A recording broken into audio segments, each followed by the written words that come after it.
গোবিন্দ অরুণ আহুজা 1963 সালের 21শে ডিসেম্বর জন্মগ্রহণ করেন মহারাষ্ট্রে। তিনি একটি মিশ্র পরিবারে জন্মগ্রহণ করেন, কারণ তার দাদা ছিলেন পাঞ্জাবি এবং দাদি ছিলেন সিন্ধি, এবং তিনি নিজেও তার পাঞ্জাবি দিক থেকে বেশি পরিচিত ছিলেন। 165টিরও বেশি বিভিন্ন সিনেমায় অভিনয় করেছিলেন, পেয়েছিলেন অসংখ্য পুরস্কার।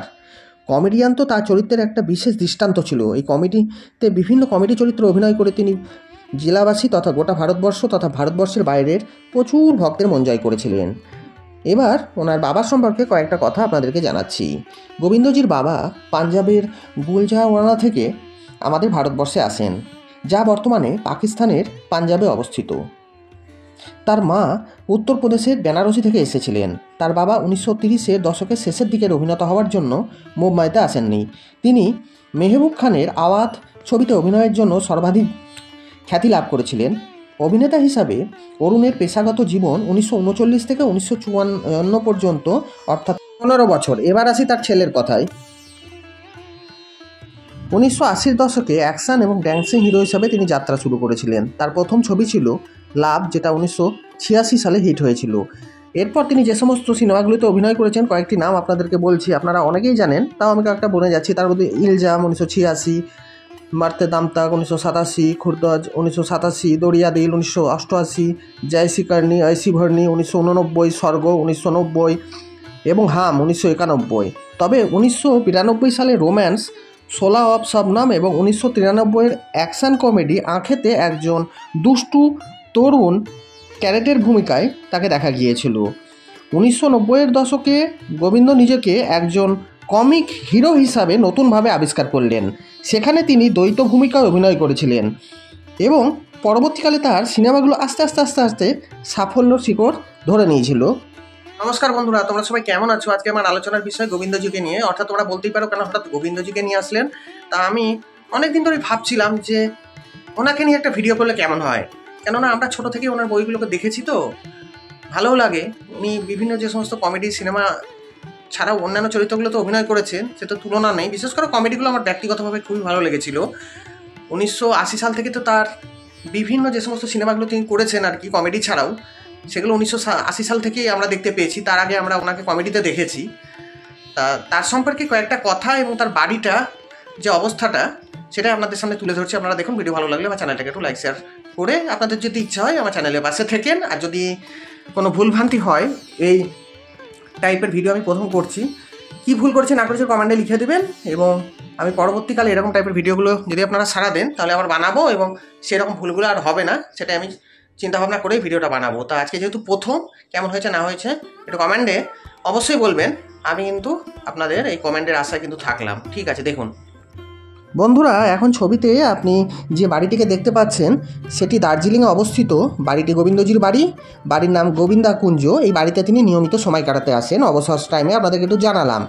এবার চলচ্চিত্রে অভিনয়ের পাশাপাশি আমরা দেখেছি ভারতীয় রাজনীতিতে তিনি সক্রিয় ভূমিকা নিয়েছিলেন।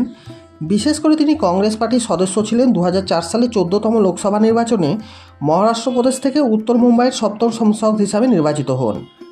এই নির্বাচনে তিনি ভারতীয় জনতা পার্টির রাম নায়েককে হারান। 2009 সালে সাধারণ নির্বাচনে তিনি চলচ্চিত্র অভিনয়ে মনোনিবেশ করার জন্য রাজনীতি পদত্যাগ করেন। 2000 দশকের শুরুতে তার কিছু সিনেমা বাণিজ্যিকভাবে কিন্তু অসফল হয়েছিল বন্ধুরা। এতক্ষণ তো আপনাদেরকে শোনালাম তার বিভিন্ন সফলতার দিকগুলো, এবার অসফলতার দিকে একটু আসি।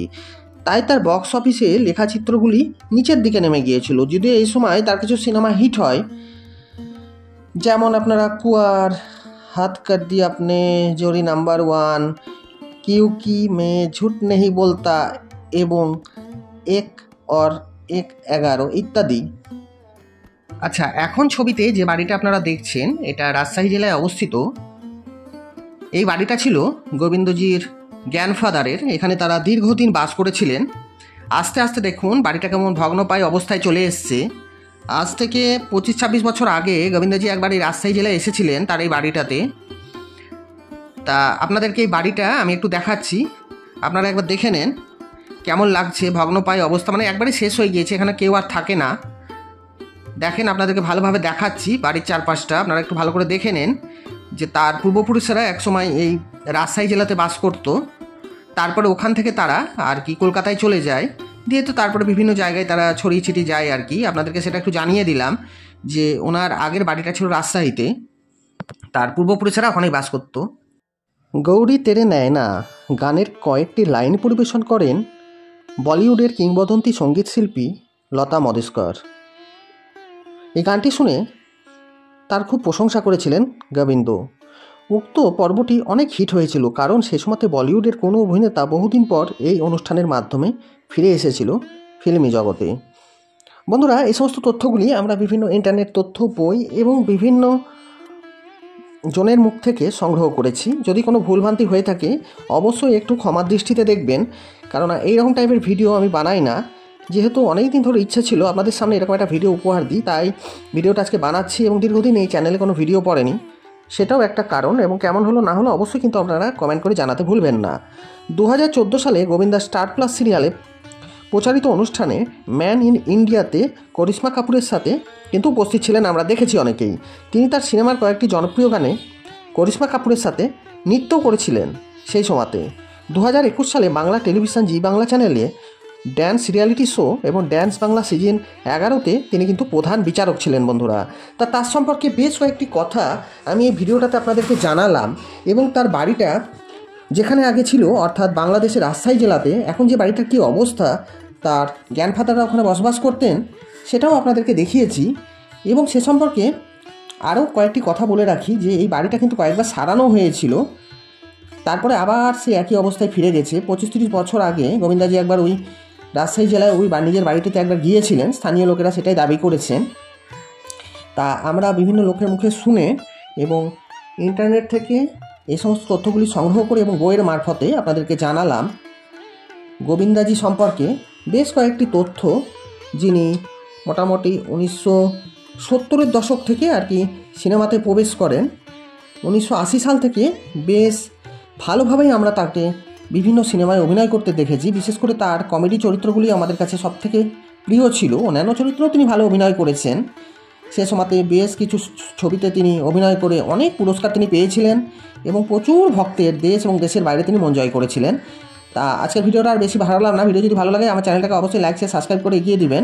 এই ছোট্ট চ্যানেলের পাশে থাকবেন এবং এই ভিডিওটা করতে গিয়ে যেখানে যেখানে আমি ভুল বলেছি আর কি আপনাদের মনে হচ্ছে, অবশ্যই আমাকে একটু কমেন্ট করে জানিয়ে, তাহলে আমি পরবর্তী যখন ভিডিওটা বানাবো আপনাদের কমেন্ট দেখেই আর কি শুধরে বানাবো।